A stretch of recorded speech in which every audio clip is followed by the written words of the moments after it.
generations to come.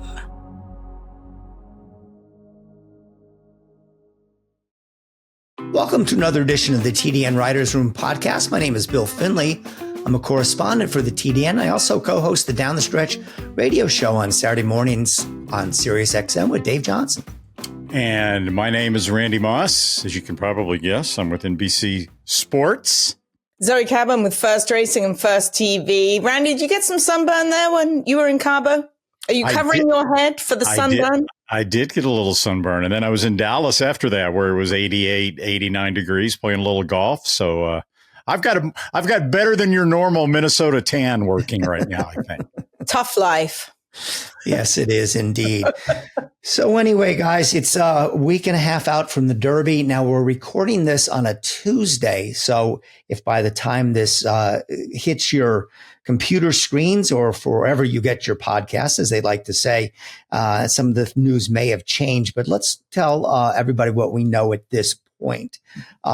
There are still 23, 24 horses that are vying to get into the Derby. And the big news right now, as it was last week, is that Baeza, a horse that ran so well to finish second in the Santa Anita Derby, is on the outside looking in.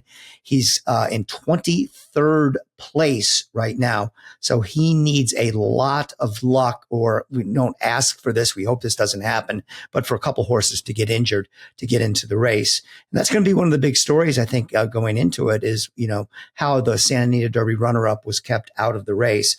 Randy, what else do you know about comings and goings of these horses? Injured or sick, I think, is what they're hoping, the Baeza people, that not hoping necessarily, but I think that's what they have to count on. Because right now it looks like, to my eye at least, he's in a bad situation. And it's too bad, because I think he's the second best horse in the race.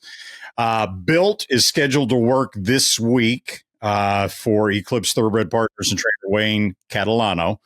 They had previously indicated, prior to the last couple of weeks, that he would be extremely doubtful for the Kentucky Derby and more likely for the Pat Day Mile because of distance considerations. Also on the eligibles, Neo Equos right now is number 21.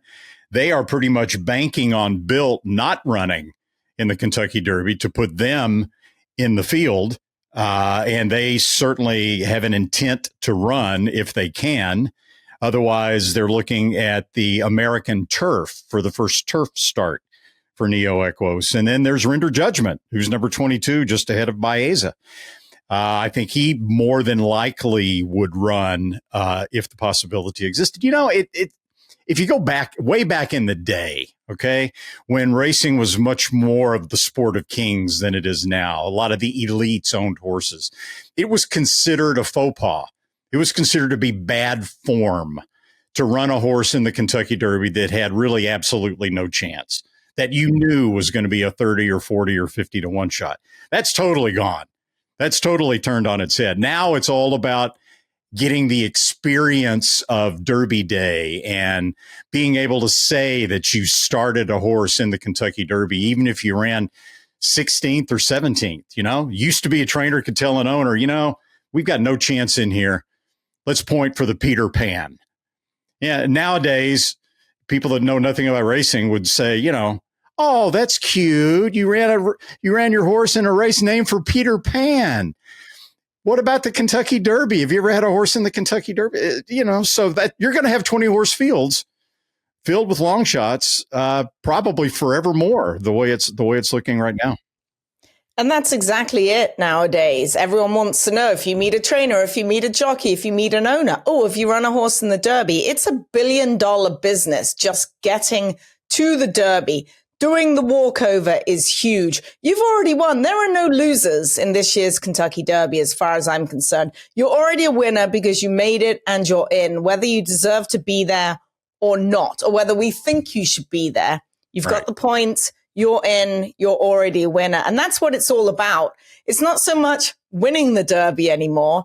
It's getting to the Derby. Once you get there, well, anything can happen after that. But getting a horse in the Derby, it's so hard to do if you consider the foal crop And there's only 20 spaces in the starting gate. You are a winner if you've made it that far. And the rest is just the icing on the cake. Whether you get the icing, it doesn't matter. You're in the Derby. That is the modern day mindset, especially in the age of social media and everything else that gets to go with it. And, we're going to have Griffin Johnson on a little bit later, and we'll have pictures of him bathing Sandman. That's it. You're in the Derby. It's huge. So I also think that a lot of this has to do with the mind that bird effect, and then later the rich strike effect. I mean, if any of us, we'll give you 1,000 to 1 on these horses. I don't want 1,000 to 1 on mind that bird. Let's start talking 10,000 to 1. These horses have showed that anybody, and I'm with Randy. I like it better the old school ways. And I don't see the thrill of running a horse that's going to be 17th in the Derby, but obviously a lot of people disagree with me.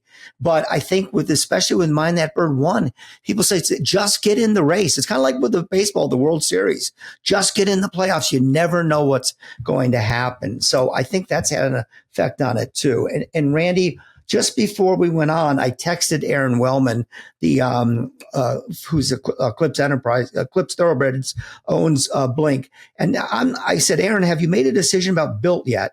He wrote back, status quo, he'll breeze in the next few days. I'm not sure what that means. Can you read between the lines? The status quo, in or out? Well, now I asked him the same thing. I texted him yesterday, I believe. And he told me that no decision has been made yet, and they won't make a decision until they breeze him this week. Okay. In fact,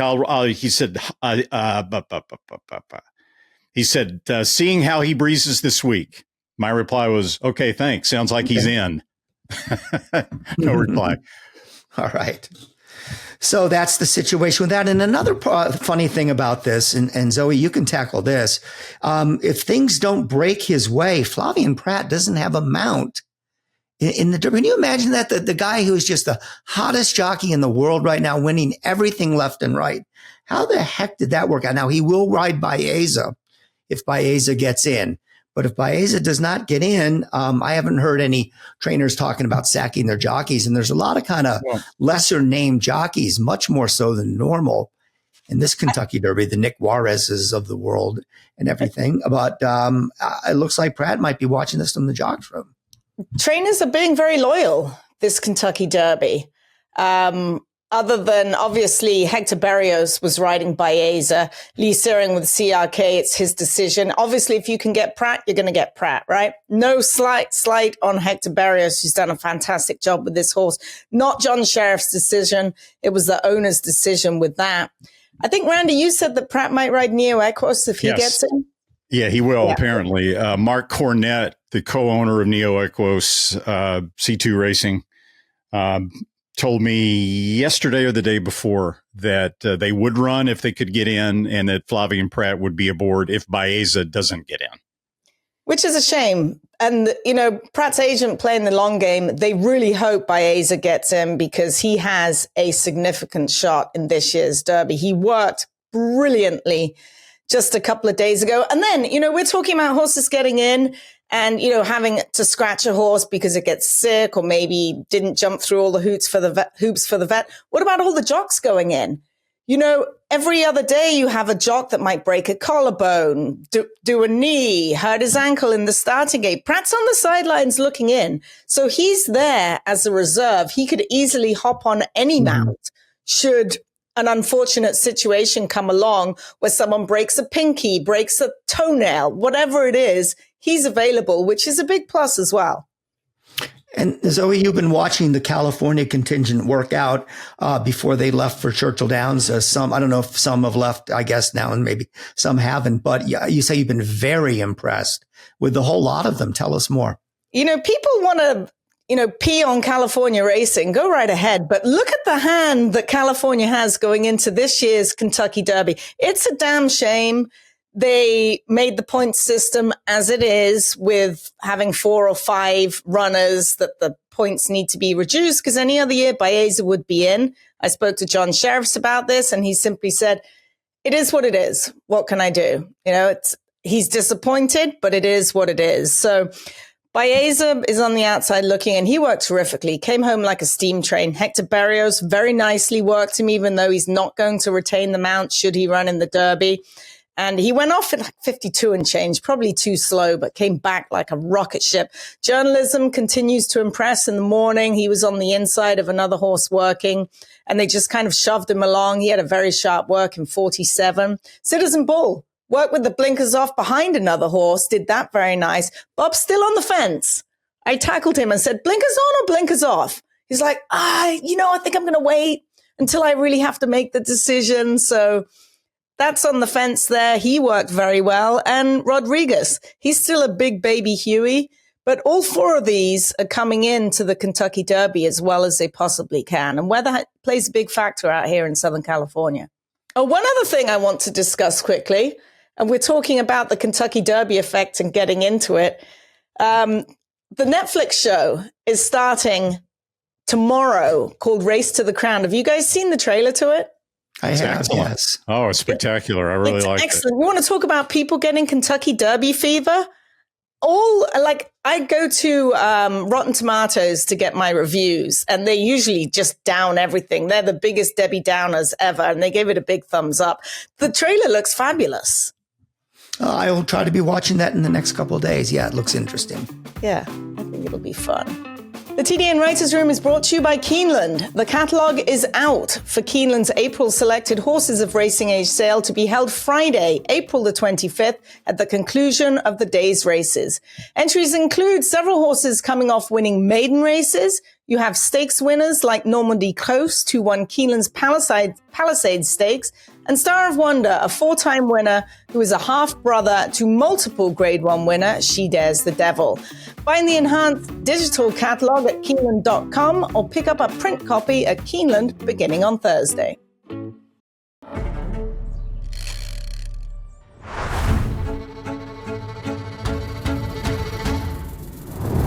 catching, Leslie's Rose, Sierra, Leon. Mike, $5 million, thank you. Carl Spackler, a Mercy. She feels pretty. Hup!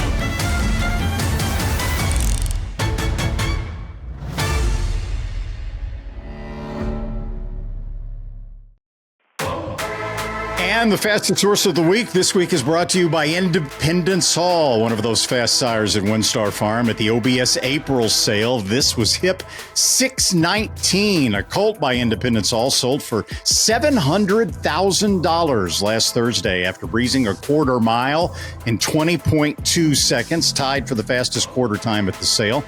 This was the highest price of the day for a freshman sire. Steve Asmussen signed the ticket. And he said that Independence Halls have a very athletic look and that this particular colt stood out amongst the others. And Independence Hall's first two-year-olds will be running this year.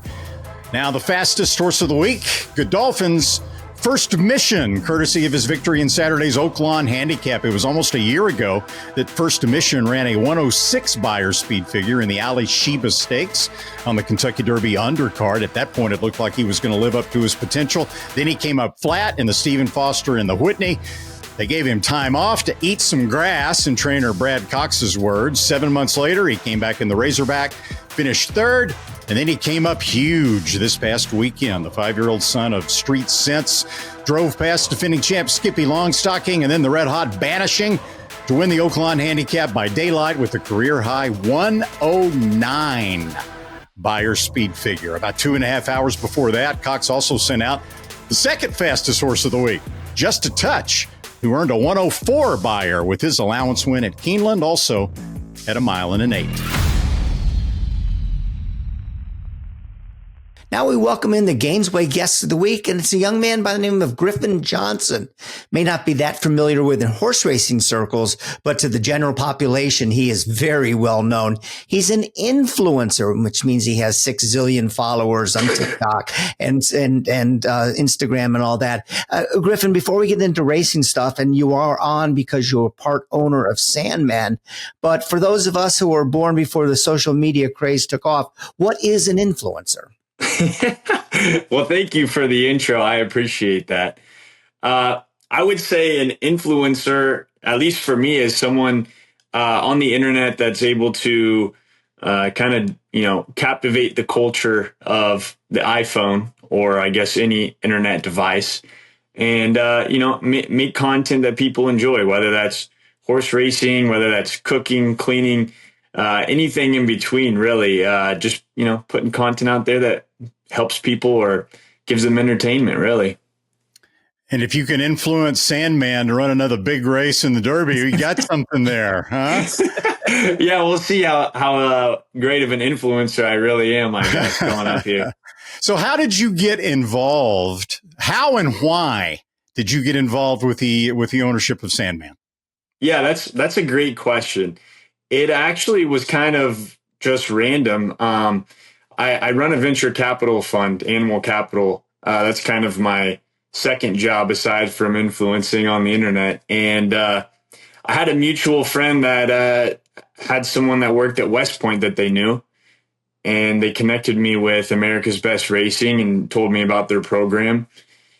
So it was, I guess, not really me reaching out. It was just kind of something that happened. And they just had got Sandman. West Point had just came into their ownership with Sandman. And they're like, hey, we have this beautiful gray horse. We really think that you guys could be a great pair. Would love for you to meet him and just, see if you would be interested in getting into racing. And obviously I saw him and I was sold immediately. So you jumped in from the beginning. It's not like you all of a sudden he's a grade 1 winner and you're like, yeah, I'll have a piece of that one. You were there from the get-go, were you?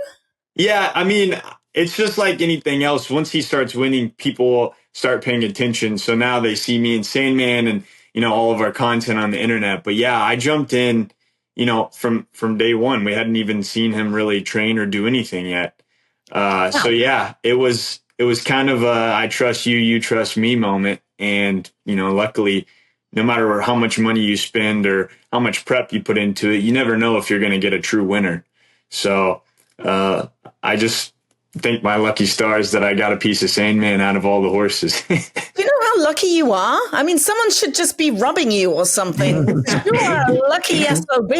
Yeah, trust me, I am fully aware of the amount of luck that went into this. I mean, I genuinely feel for everyone that's been putting their heart and soul into this sport for so many years. Just look at the Derby Trail itself. You have Cole Battle himself. You have people that have been doing this their whole life, and then there's me. So I'm taking in every moment. I hope that we can really use this to grow the sport and expand it and, bring in people and show them what horse racing is really all about. And Griffin, how will you use your social media platforms to promote not just Sandman, but to promote horse racing? Yeah, so we're actually starting to, do that now with Sandman. A lot of people have seen the content I've been putting out with them. And really just getting back in the barns. A lot of people want to see everything about horse racing from, what they eat to how they get bathed to where they sleep. It's really incredible how interested people are in the A to Z care of these horses. And, now we're starting to reach out and, do press and interviews with amazing people like yourself and kind of, collaborating with Gen Z and, some of the younger millennials that are on TikTok. So, we got, we're working on doing the Ice Bucket Challenge this weekend. If you're familiar with that, Sandman and I are going to get in. We're starting to, do some charity and some donating for the aftercare of thoroughbreds and, using my leverage and social media to promote that. So we have some cool things in the works. We have some things we've already done. And I want to be as useful as possible to the sport. Well, Griffin, most people, I think I'm pretty accurate in saying this, who are involved in thoroughbred racing in any way were either born into it from a family that was involved in the sport, or they had a grandfather or a father or an uncle or a brother that took them to the races at an early age and got them interested. Where are you from? And did you have any of that growing up? Yeah, for sure. I definitely have a background. I'm from, central Illinois. Right on the border of Illinois and Indiana. So I'm only 3 hours from, Churchill Downs. So for me growing up, it was mostly, farm animals. I grew up baling so much hay I couldn't even tell you. That have went to feeding, more of the 4-H ponies and some of the barrel horses and things like that. But definitely not the level of, thoroughbreds and horse racing. You're definitely right. And it was actually something for me, I guess it was spoken about in a way that was almost unattainable unless you were born into it. And I think that with this new social media wave, it's kind of shown people that there's more than just having a multi-million-dollar upbringing to get you into this sport now. So the answer is yes, I had some, but it still seemed, pretty unattainable until recently. That I could even have a thoroughbred or any skin in the game of horse racing. But you can actually ride. I saw a picture of you on Mark Cassie's pony, and I'm like, well, it doesn't look like he just hopped up there. You look like you can ride. Yeah, it's funny. So actually, my girlfriend, Macy, her family, growing up, they actually bred horses. So they have a whole farm back in Indiana. I think there's 8 horses now. So we also have those that we ride around, just some fat grazing ponies that are super tame and, move about 5 miles an hour. So I've got one quick question. How does a kid from Illinois get 9.7 million TikTok followers? Like, how did you start? Were you a nurse? Someone said that you were in nursing school. Yeah, I was in college, actually. It was my junior year, and I just had a friend. He said, "Hey, you can post online and make money." At the time I was flat broke. So I heard money and internet. I was like, okay, I can make some videos. I can do that. So yeah, it was just me in class, the life of a nursing student, just kind of going throughout my day. And it really wasn't anything special. I think it was just humility and showing people my struggles and kind of what it was like to be in the medical field. And that's where it all started. And I ended up pivoting and moving to LA for a bit and doing the whole influencer life. So, I've lived a few lives in the past 5 or 6 years. Griffin, we have an expression in horse racing. They call it Derby fever. And I don't think I need to explain to you really what that means. But do you have Derby fever yet? And how bad a case of it do you have? Yeah, I would say that I've had Derby fever for a few months now. It's just something that obviously, as Sandman has progressed in his career, it's, the Kentucky Derby is the holy grail for anyone in the Midwest, especially. And I'm just through the roof. I mean, I can't even believe whenever I say that I'm going to be participating in the Kentucky Derby. It's surreal. And I mean, everyone that goes to it, from the outfits to the drinks, to the betting, I mean, you name it, every single piece of going into the Derby for anyone viewing is just, there's something in the air. And if you don't have the Derby fever yet and you're going, trust me, you'll have it the day you show up. I promise. So, Griffin, I can't believe I'm aging myself like this, but I've been involved with the sport in one way or another since the late 70s or the early 80s. And throughout my entire time in thoroughbred racing, it's always been said one of the challenges in the sport is how to attract young people to be interested. And it seems like it's getting worse and worse and worse in that regard as we've gone on. Now, what do you see as the biggest challenges in getting other people like you involved in the sport? Yeah, thanks for that question. It's actually probably my biggest passion in the sport right now is getting my generation involved. And I think that just this conversation we're having now is the perfect indicator that people recognize that and it's starting to change. I think that, me getting a piece of Sandman was just, kind of a gift from the God somewhere, just saying, hey, it's time to bring people to the sport. And I think, you take a perfect blend of social media and traditional entertainment and media coverage like yourself. And if you can connect those two and find the synergy between, finding the people that have the power in the sport and are already traditionally in it and ingrained into it, and pairing up with new people, newcomers that are interested and can give a new perspective and show people that it's possible to get in and not just have a legacy. And combining those two has been working really great. I think that, we're actually doing it on this interview as we're talking about it right now, and just getting that out to the public. What's your pitch? Sense? Oh, go ahead, Randy. I'm just going to ask, what's your sense of how your followers are reacting to you and Sandman and the Kentucky Derby?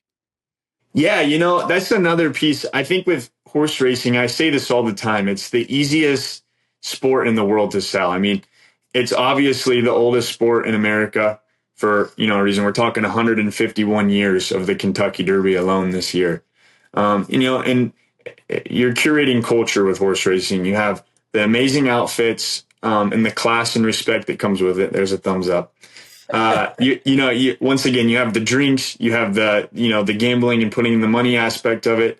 And you pair that with the love of horses. I mean, horses have been carrying humans throughout time, through war, through work. I mean, we've built our whole entire civilization on horses. So, it's an easy sell. It really is, to get people to love this sport. It's just, it needs presented to them in a way that seems obtainable and digestible and with open arms from the community that's in it. And like I said, I really think it's happening right now as we speak, and that, the industry is starting to recognize that in order to expand, they're going to have to open their arms and really show people what this sport has to offer. What would be your pitch to, say, someone that's all in love with Peter or says it's cruel? Like, how do you sway those people? Because a lot of the younger generation are like, oh, well, it's the sport of kings and it's cruel and it's this and it's that. Like, how do you sell that? Yeah, that's another great question, right? Because it's something I knew of coming into this. I knew that some people had a negative outlook and had some bad experiences, which, that happens in any industry. There's good and bad everywhere. There's obviously been bad in horse racing throughout time. There's obviously been some horses that were mistreated and things, but it's changed so much. I can see it as soon as I walk into these barns, and the more virality, the more the more spectacs and just virality you have around horse racing, the better that's going to get. The more that we can put this on social media, the more eyeballs it has, the more attention it gets in the media, and the more people are held accountable. And I think, using that to promote the aftercare, educate people on how these horses are retrained, how well they're taken care of in these retraining facilities, and just showing, what's the postseason look like? That's what I want to show on my socials, right? I mean, I know Sandman is having an amazing, show out in his career right now, but even when the year wraps up, it's showing that, and, showing that in the barns and showing the behind the scenes and doing all the fun stuff that, that's what it takes to get these horses here. And that's what people want to see. And that's what the sport needs. Has he bitten you yet? Pardon? Has he bitten you yet? I saw No. He is a little bit fired up right now. Definitely earlier in his career, he was a lot more playful, and right now he's locked in. I mean, if you bring the treats out, he's ready to eat, and he's ready to run. So it's been fun to see him grow up. He's grown up a lot, from the Rebel Stakes even to now. I mean, it's like night and day difference. Griffin, do you like to bet? And are you going to tell all your people that follow you that Sandman is a good bet on the Kentucky Derby day? I have some like weird juju, I guess, about betting. I actually have never bet on Sandman. I guess I did for his first race ever for like a social media thing, and ever since then, I'm like, yeah, I'm hands off. As far as my followers, I love to see people support. I mean, anyone that has a little bit of cash laying around and can make a safe bet and some money that, they're not going to, need the next day to eat, I would say, definitely put in a bet. I think he's a fun horse to watch. Obviously, he's a great closer.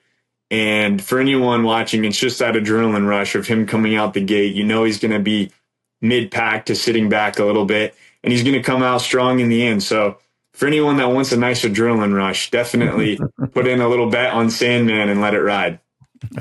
And by the way, thanks for teaching us a little influencer lingo. Virality as in going viral?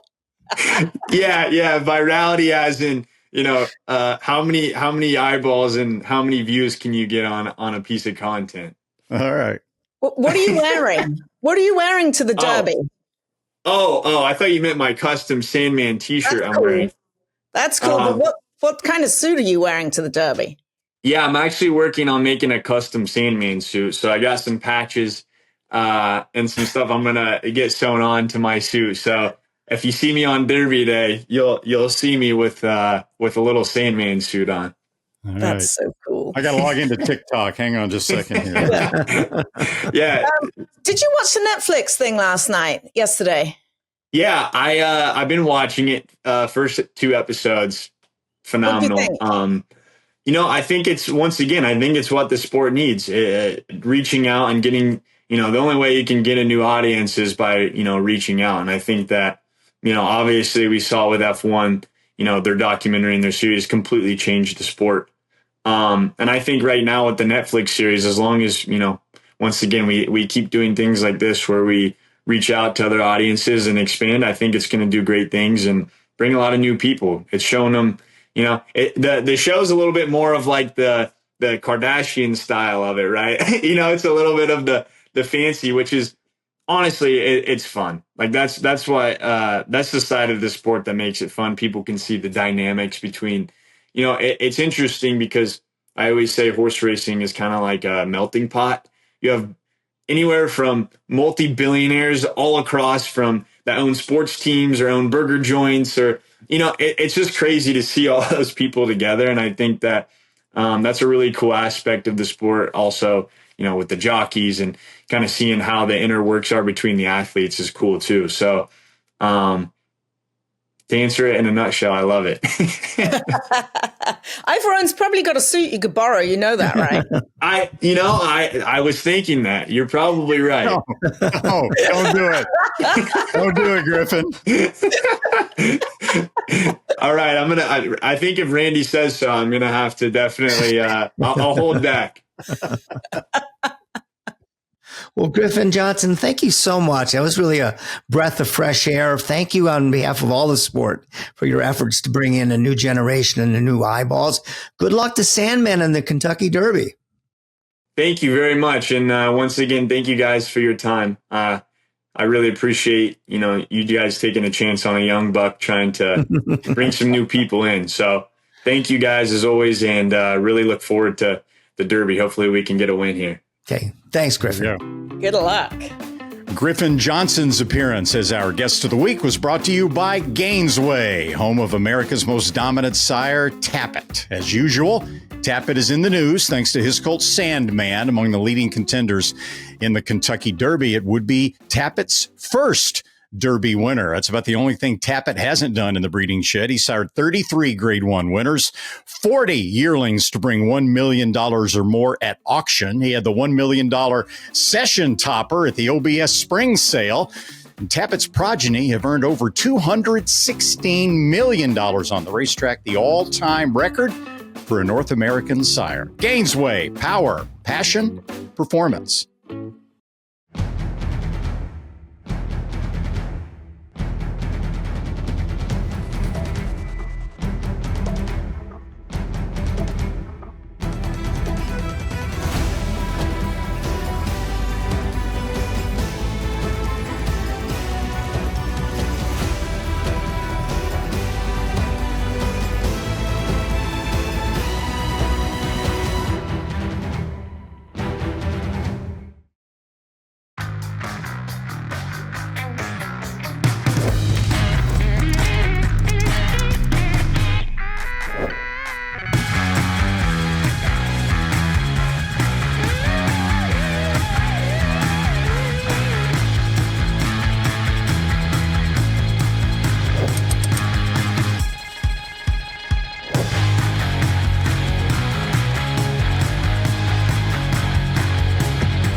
Native Trail had 150 in-foal mares from his first crop, 37 foals as siblings to black-type horses, notably to 5 Group 1 winners, performers, and Grade 2 winners, Term of Endearment, Indie Angel, Tactical, and Ibiza, as well as to Gaiad's promising Group 3 place Stanhope Gardens.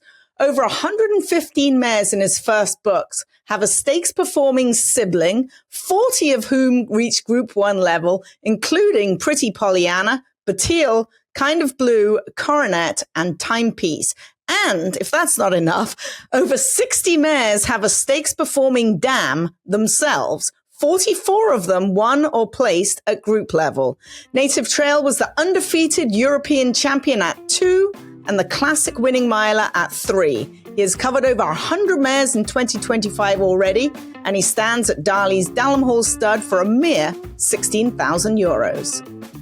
Now we welcome in Emma Berry, the international and European editor for the Thoroughbred Daily News. Lots to go over about the classic races coming up in Europe, right around the same time, of course, as our Triple Crown races are getting going. So the 2,000 guineas and the 1,000 guineas take place on Saturday and Sunday of Kentucky Derby weekend. Emma, let's first take a look at the colts and how the likely field is shaping up for that race. Yeah, well, after last week's Craven Stakes, one of the key Guineas trials, we've got a clear front runner, certainly in the betting anyway, in Jobmont's Field of Gold. He's a colt by Kingman, unusually not bred by Jobmont. He's actually bred by Honora and Bobby Donworth at Round Hill Stud in Ireland. And he's from a great family that will translate across the Atlantic as well, because he's from the family of Serena's Song. It's a family which the Donworths have done terrifically well with, and Jobmont bought him as a foal, and he won the Craven so well. He went shot straight to the head of the betting market, a great, big, powerful grey colt. So I think everyone's looking forward to seeing him. Jobmont could even be represented by up to 3 runners in the Guineas, although I think they're going to spread their colts out a little bit between Newmarket and France and Ireland as we go along. But they also have Jonquil in the Reckoning, a colt from Frankel's family, and also Cosmic Year, who's been a very exciting horse for Harry Charlton in his early years as a trainer, having succeeded his father Roger. So yeah, certainly in the Jobmont camp there's a lot of excitement. But we haven't yet seen on the racecourse this year Godolphin's Shadow of Light, who was the champion 2-year-old last year. He won the Group 1 Middle Park and the Group 1 Dewhurst within a fortnight of each other, and has just been seen out on the racecourse on a gallop last week, looking very fit and well, kind of a compact, almost a sprinting looking type of horse.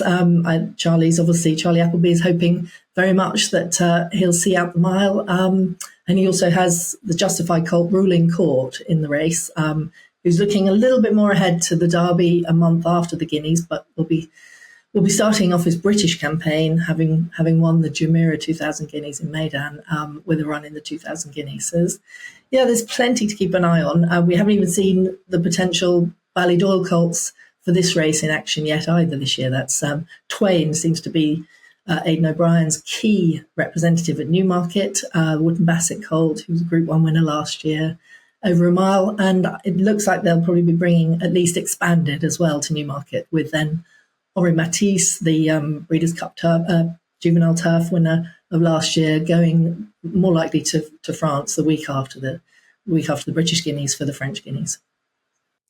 Well, I'll take the big grey horse, the Jobmont horse, because he looks fantastic winning the Craven. But never mind the boys. What about the fillies? Who looks good in the 1,000 Guineas? The 1,000 Guineas could be potentially one of the races of the season, as long as Lake Victoria does actually turn up. A few weeks ago, there was some hesitation from Aidan O'Brien as to whether she'd be ready for Newmarket.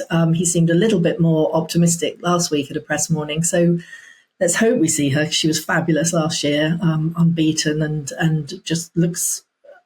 I saw her last week, and she looks fantastic. She's a really elegant filly who, hopefully we'll see come back and do some more of her stuff this year. But she's going to have to go up against Godolphin's very exciting filly, Desert Flower, who's a Group 1 winner here last year in Newmarket.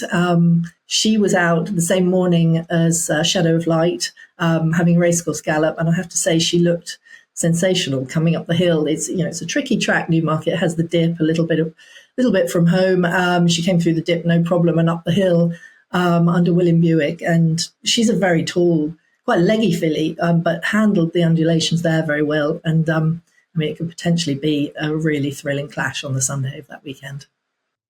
So both the French Guineas take place the following weekend. Who should we be looking for out at Longchamp? Well, we saw again during one of the Newmarket trials last week, John Gosden and Thady Gosden, actually, they won both the trials with Field of Gold, and then Zanzoon won the Nell Gwyn, another Juddmonte filly, and she is going straight to France. Apparently, she's not entered a Newmarket. So she's going to be one of the favourites there in the fillies race, and she'll be taking on Zaragana, who is the Aga Khan's very smart filly, just touched off last year by Vertical Blue, her stablemate in the Prix Marcel Boussac.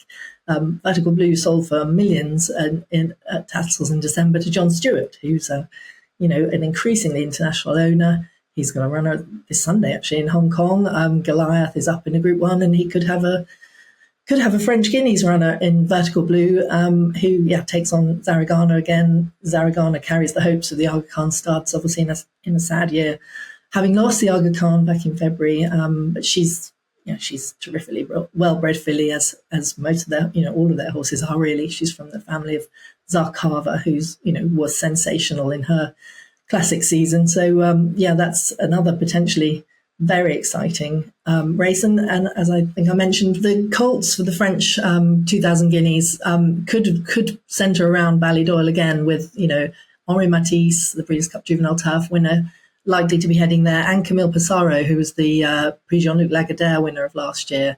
That seems to be their option to go to France, although they are still in the Newmarket Guinea. So we'll see, in the next week, what Aidan O'Brien decides to do. It's also worth looking out for Rashabar as well in the French Guineas. He was last year's Coventry Stakes winner for Brian Meehan, runs in those famous Robert Sangster silks. There's going to be strong international opposition going over to Longchamp for that weekend. Of the French colts, the Aga Khan also has a strong, the Aga Khan stance, I should say, also has a strong contender in Ridari. So, it's going to be interesting over the next few weeks, seeing who actually goes where. But those look like the main contenders anyway for the next few classic weekends here. All right, that's news you can use, brought to you by Darley Europe. Emma, thanks so much for filling us in. Exciting time of racing on both sides of the Atlantic. We'll catch up with you again soon. Thank you. Well, gang, why don't we save our Derby picks for next week, because that'll give us plenty of time to really zero in on everything and perhaps change our minds. I might change my mind about 5 times between now and Kentucky Derby Day when they go into the gate. So I want to take a little bit different take on this. Who is your live long shot? Let's go through that first. And then who is your throwout horse in here? And your throwout can't be the 60-1. It needs to be a horse that's going to get a reasonable amount of play. So I will start with my live long shot, which is Publisher. Yes, I am giving a chance to a maiden in the Kentucky Derby, but this is no ordinary maiden. He just ran second behind Sandman in the Arkansas Derby, and I like Sandman quite a bit. He gets Irada Ortiz aboard. He's a closer, which looks to, at this point, be the running style that is going to be most successful in the Kentucky Derby. And then with Steve Asmussen, is the glass half empty or is it half full? He's 0 for 26 in the Kentucky Derby. I'll say it's half full because he's too good of a trainer for this to continue on. He's due to win the race a couple times, maybe this year. So my long shot play, Publisher, the maiden. He also had a really good workout the other day. He outworked his stablemate Tistastic and looked pretty good doing it. I think he's got a big shot at a good price. Mine is Grande. I think he'll probably be 12 or 15-1. I loved his second place finish in the Wood Memorial behind Rodriguez. Really wide going into and around the first turn, a little bit wide around the second turn. Pace wasn't sizzling, and he was trying to come from off the pace and run down Rodriguez. And I think he'll be in that middle flight along with Journalism to be the first ones to get to the fading front runners, which I think will be fading. So I think Grande is a decent shot at a price. Well, Bill stole my thunder, but I don't think Publisher is going to be that much of a long shot. Not off that work he just had at Churchill Downs when he outworked his stablemate very easily. He gets over that strip very well. You get Pratt off and put Irad on. So that's lateral to me. I'm not sure the thinking in that whatsoever. So Irad was without a Derby mount as well, if you can believe that. So Pratt goes off, Irad goes on. So he's not going to be too much of a long shot. Why does nobody like Cole Battle? I don't, he's a tough little horse. He always runs his race. I I have doubts whether he wants to go 1.25 miles. Yeah, I know. That's my only issue with him. I've got to put him in there as a rooting interest because that would be so cool to see Lonnie Briley up there. So I don't think Publisher's going to be that much of a price. I'll tell you who looked really good as well and has looked good on the track is Tapan Street. Correct pronunciation. Thank you very much, Elliot Walden. We can stick that video right in there of him saying Tapan like Japan. It is official. The correct pronunciation of Tappan Street or Tapan Street. Which is it? Tapan Street. Tapan? Are we sure? That's what Anthony Maganero called it. That's what we named him after. So that's what we're going to do. We're going to honor Anthony. Yeah. Like Japan. Yes. Okay. Thank you. All right. So, yeah, those would be my two. You asked for one, I gave you three. All right. Well, we got two for the price of one. All right. So who is the horse that is a live horse that you think you can throw out? That to me is Rodriguez, trained by Bob Baffert. He will be bet because he's coming off a big runaway win in the Wood Memorial, and people are obviously going to bet on Baffert.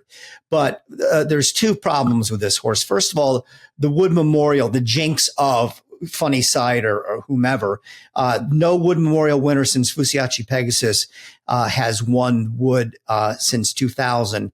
No horse that has run in the Wood since 2003 has won the Derby, and they are 0 for 43 in the Derby. This race just does not produce live Derby horses, and it's understandable why. It's now a grade 2. It's got less money than the others. Horses have to ship into New York. Why don't they stay in Florida and Louisiana and that sort of thing? And also, too, and Randy talked about this last week, there's 4 or 5 horses that look like they're going to be speed in here and look like they have to go for the lead. Rodriguez is one of them. If you tell me that any of these horses are going to be up front early, pace is going to be in the range of 46, which I think is probable going to be the case. They're not going to be there at the end. So sorry, Rodriguez, you're not winning. I could throw out half the field. Are you kidding? They're all winners because they made the gate. They're all winners. Yeah, well, it's true. But when we're talking about handicapping, I can literally throw out half the field. I mean, first of all, you got to throw out Rodriguez. You got to throw out Citizen Bull, in my opinion, because of the pace. You got to throw out East Avenue, who's going to be sent for his life, and it's going to be hooked up in a big speed duel. Yeah. You got to throw out Owen Almighty. He's going to be up there winging it on the front end. You got to throw out Admired Daytona. He's going to be up there on the lead. You got to throw out Neo Equos if he draws in. He's going to be up there on it. The pace is going to be toxic. And then Burnham Square, who's the number 1 point getter going into the Kentucky Derby. I mean, I'd love to own him. Absolutely. But he's life and death to get up and to beat East Avenue in the Bluegrass in a slow number. I'm throwing him too. I mean, I could throw out a lot of them in here. There's only room for a top 5. East Avenue is a definite toss for me. And he'll take some money purely on how good he looks on the racetrack, because he's a big, beautiful horse. You can say that he needed his last start because he hasn't picked up his feet in any of his last 2 starts. So he's definitely going to take my money, but there's no way he can be sent like he was sent and be around at the end.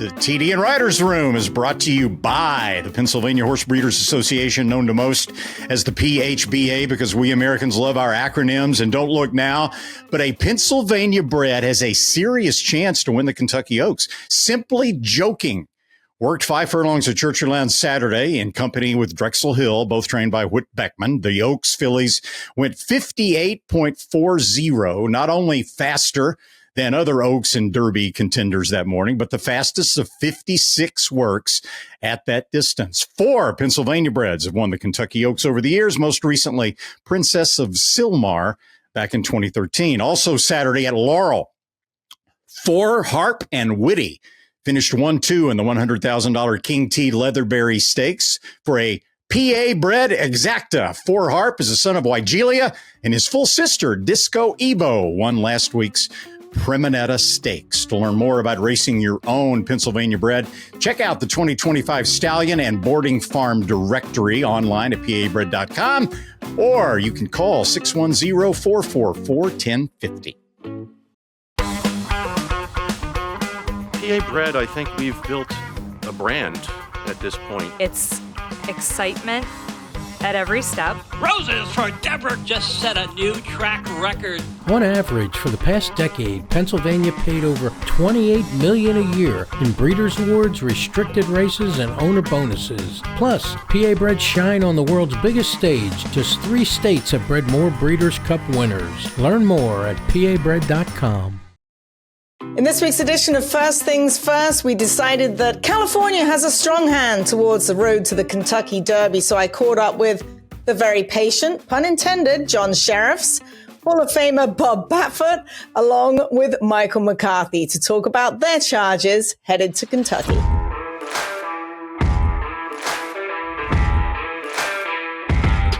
You know, I thought Santa Anita Derby Day, a lot going on, a lot of people, a lot of noise. I thought he handled himself well, got a little wound up just before they called riders up. But, you know, we'll have plenty of time to work on that once we get to Kentucky.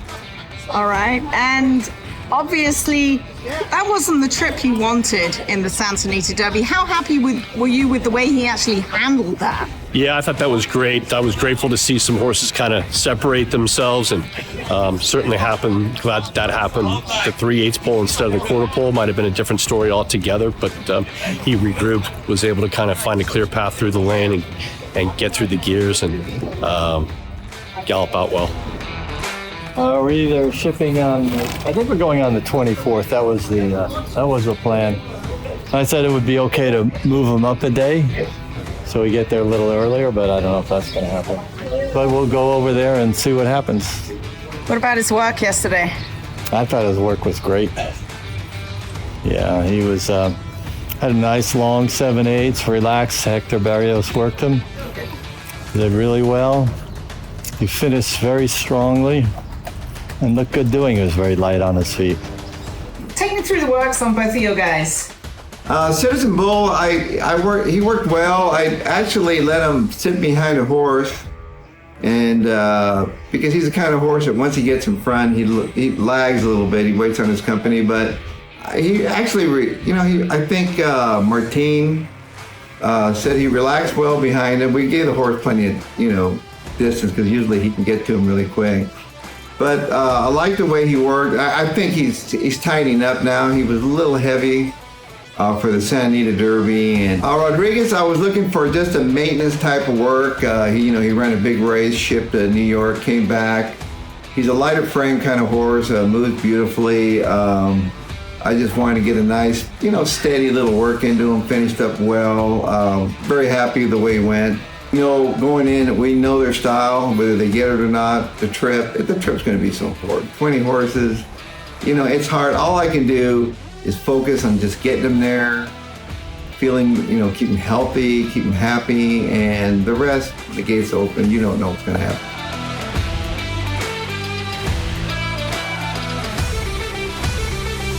Thanks so much for those guys. Do want to remind you that racing does continue at Santa Anita on Friday, 1 o'clock post. We do have a pick 6 carryover, over 68,000 in the kitty that will carry forward in the pick 6. So do join us on Friday for Friday, Saturday, and Sunday racing.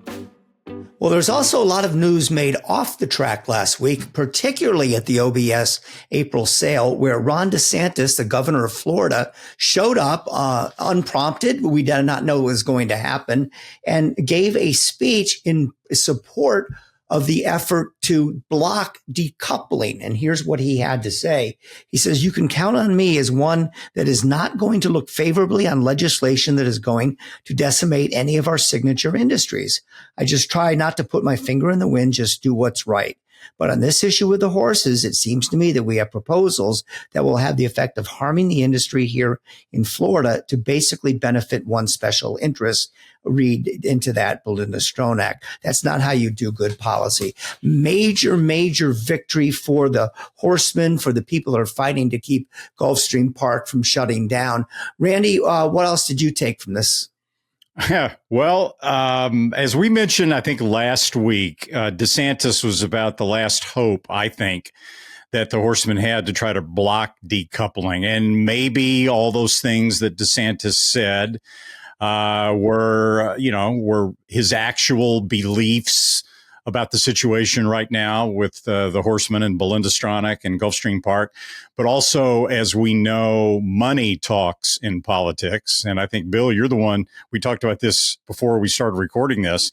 There is a financial connection of sorts between Mike Rapoli, who was next to DeSantis during the conversation at OBS, and DeSantis, going back to when DeSantis was running for president against Donald Trump for the Republican nomination. I think you mentioned an $850,000 campaign contribution by Mike Rapoli. So money often talks in politics as well, and that might have a little something to do with DeSantis' stance on this situation. I'm sure it has a lot to do with it, but it's okay. I mean, that's our system. It allows for these things. It's perfectly legal. And in this case, it's going to likely benefit horse racing. So, we're totally okay with that. Now, the next date that matters is May 2nd. That's when the current legislative session in Florida expires. And if they don't get anything done by May 2nd, that means that it's put off until January of next year when they start all along. I had thought that with DeSantis saying this, that was the pretty much game, set, match. It's over. How could the Stronach group possibly try to win over something where the governor says, I'm vetoing it? But I talked to a lot of people yesterday who were involved in this story, and I think maybe they're just being cautious, but they're saying, politics is funny business. And, we're not going to count our chickens until they're hatched, and we'll see what happens down the future. A lot of them were still talking about the possibilities of having racing in a different venue, maybe at Ocala, maybe at Hialeah, maybe do something to bump up the purses at Tampa Bay Downs. So they weren't really waving the flag in celebration yet, but it was a very, very good week for decoupling. And I can say this much. They had thought that this was going to happen right away and that they were going to be kicked out of there originally in 3 years. This thing's going to drag on for a while, no doubt about it, Randy. And that in and of itself is good news. Yeah, I mean, in the aftermath of DeSantis' comments at OBS, I think it was Mike Rapoli himself commented that this makes decoupling effectively dead. I think that some of the other horsemen you talked to probably didn't want to come across as being that overconfident, given what we know about the mercurial nature of politics. But what confuses me, though, about the whole thing, Bill, is this in no way, even if DeSantis vetoes the decoupling legislation, it in no way, in any way, guarantees the ultimate survival of Gulfstream Park as the racetrack, the major racetrack in the South Florida area. We don't know where Belinda Stronach is going to stand on this. If she's just going to say, that's it. Okay, I'm done. I'm out. I'm selling, closing down. That's unlikely, I think. But, we don't know the situation. And I also don't understand part of the negotiation process. The way I understand it was that the decoupling bill was amended to include a 7-year guarantee of racing at Gulfstream Park. And the horsemen have been talking all along. We just need more time. We didn't have time to prepare for this. We need more time to plot the ultimate, destination of major thoroughbred racing in the South Florida area. And 7 years would have seemed to be enough there. Mm-hmm. I don't know what they think the end game is going to be, but certainly the defeat of decoupling, if that's what happens, if DeSantis vetoes it, is not nearly going to be the end of the saga here with Gulfstream Park and the horsemen. No, I totally agree with you. And I asked that very question. I spoke to 4 people that are on the committee that are leading the charge against this. And, basically what's going to stop Belinda, if she wants to, from just shutting the place down and then cashing in on the real estate value. We keep hearing this number, and I have no idea if it's accurate or not, but we keep hearing this $1 billion to $2 billion number. She doesn't need a casino if she's going to get $2 billion for the property. And, I think everybody's maybe a little careful on when I ask that question. A lot of them try to argue why it wouldn't make good business sense because they'd have to shut down the slots where they right away, which they get $39 million from each year. And but I'm sure in the back of their minds, that's one of the reasons why they're still talking about, maybe running someday at Ocala or someday at a brand new racetrack, because that's up to Belinda Stronach and Belinda Stronach alone. No one has the power or the right to stop her from selling that property. And I'm with you, Randy. I still think that's the biggest hurdle that they're going to have, or the biggest fear that they should have. But they said it was, and to each one said, look, right now, all we care about is stopping the decoupling bill, getting it defeated. That's our entire mission. When that mission is completed, we'll move on to other things. Presumably, this will be among the other things they'll move on to. But it was a good week. They're doing great work up there.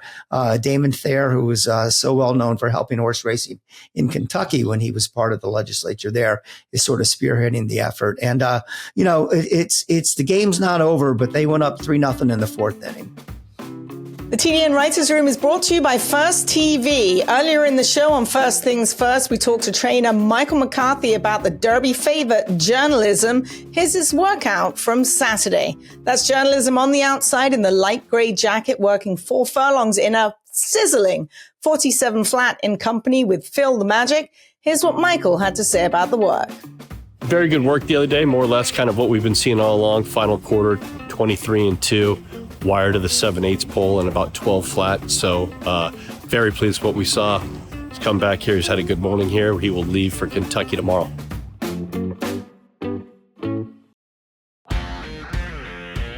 Be a smarter better with First TV. The best horses. With thousands of exclusive morning workouts. All at your fingertips and delivered right into your inbox. Everything you need to be informed. Be smart. Bet smart. With First TV. All the thrills. Fraction of the bills. Experience the power of the partnership. Change your life, make new friends, and compete at the highest level of thoroughbred racing. West Point Thoroughbreds, the gold standard in racing partnerships. Visit westpointtb.com. The TDN Writers Room brought to you by West Point Thoroughbreds. It was another banner week for West Point. They welcomed 7 promising 2-year-olds into their fold from the OBS April sale, including that sale-topping Tis the Law colt. Plus, West Point won 3 races nationwide on Saturday, one of those being the Henry S. Clark Stakes at Laurel, won by Signator, an OBS April graduate himself, and a son of Tappet. West Point and Tappet have a little thing going. West Point's Horse of the Year Flightline, of course, was a son of Tappet, and Signator comes from the same female family as Flightline. And, as we mentioned, West Point and its co-owners are counting down the days to the Kentucky Derby with the Arkansas Derby hero Sandman, another son of Tappet.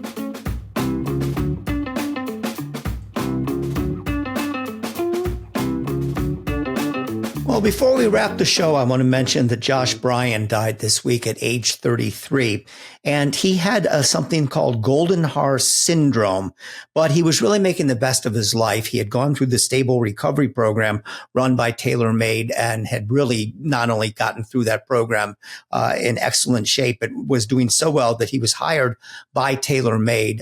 33, obviously much too young to go. Zoe, I know you knew Josh Bryan. What can you tell us about him?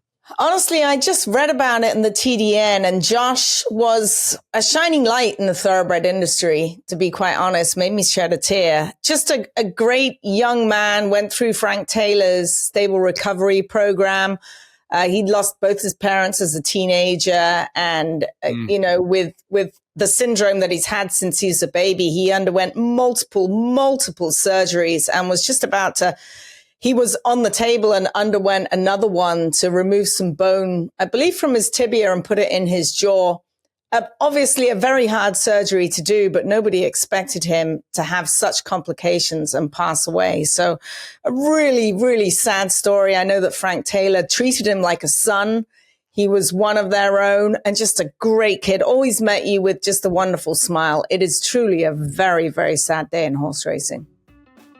Indeed. So we want to thank everybody who took part in today's show. That's my co-host, Randy Johnson. Randy Johnson? Wow. Wow. The big brain. Wait. Yeah. Hang on. Here we go. Ready? But you got to do it lefty. Oh, that's true. Yeah, that's a little tougher. Yeah. Okay. All right. 3, 2, 1. Well, that's a wrap on this week's show. I'd like to thank my partners. That is Zoe Cadman and Randy Moss. I want to thank Emma Berry for delivering news to us from overseas. We also want to thank Griffin Johnson. What a great guest, and the influencer that owns part of Sandman. He was the Gainesway guest of the week. And also the people that work behind the scenes to put it all together. Sue Finley, Katie Petruniak, Anthony LaRocca, and Aaliyah LaRocca. We'll see you next week.